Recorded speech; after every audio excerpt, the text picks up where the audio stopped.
Bonjour, dans cette vidéo, on va parler des coupeurs de feu. Qui peut le faire? Comment cela se fait en pratique et pourquoi cela fonctionne?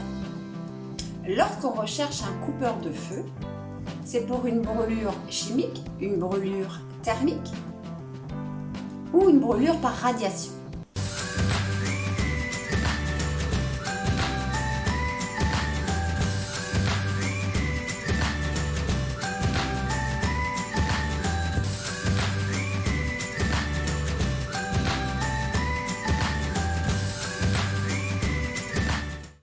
Dis-moi sous cette vidéo si tu as des questions concernant les brûlures. On va voir dans un premier temps la différence entre chacune des brûlures. Les brûlures thermiques, première, ce sont des brûlures par le feu, par de l'eau bouillante. Les brûlures thermiques sont des brûlures par des produits chimiques ou des produits dangereux. Et les brûlures dites de radiation sont les radiothérapies par exemple. Tout le monde peut être coupeur de feu, puisque c'est un don naturel et des capacités que nous avons tous. Il suffit d'apprendre à le faire, tout simplement. Alors, concernant les brûlures thermiques, le souci avec ces brûlures, c'est qu'elles brûlent à l'intérieur.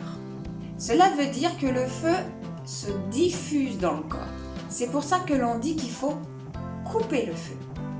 La méthode. Je vais d'abord approcher ma main émettrice, ma main droite, au-dessus de la brûlure et je vais aller absorber le feu en faisant des petits gestes d'extraction. Et j'imagine que le feu sort de la zone brûlée. Et je vais voir dans ma tête s'il en reste ou pas. S'il en reste, je continue à enlever. Lorsque j'ai terminé l'extraction du feu, je vais faire un barrage. Avec mon doigt et mon index, je vais couper le feu pour que la douleur ne se diffuse pas jusqu'au cerveau. Je vais faire ce geste en amont et en aval de la brûlure pour barrer le feu tout autour de la brûlure.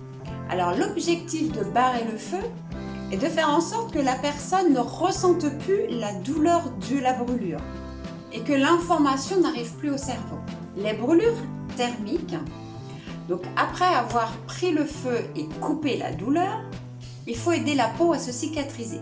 Maintenant, on va parler des brûlures chimiques.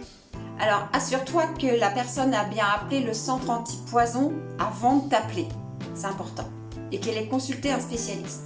Ensuite, je vais pratiquer la même méthode que pour les brûlures thermiques. Les brûlures par radiation.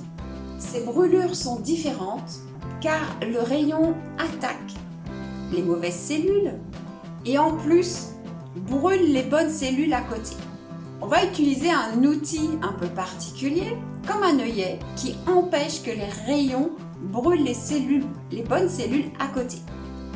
On va utiliser un œillet comme les œillets qu'on mettait pour les feuilles de classeur pour pas qu'elles se déchirent. Et lorsque j'ai terminé la protection, je vais faire un barrage.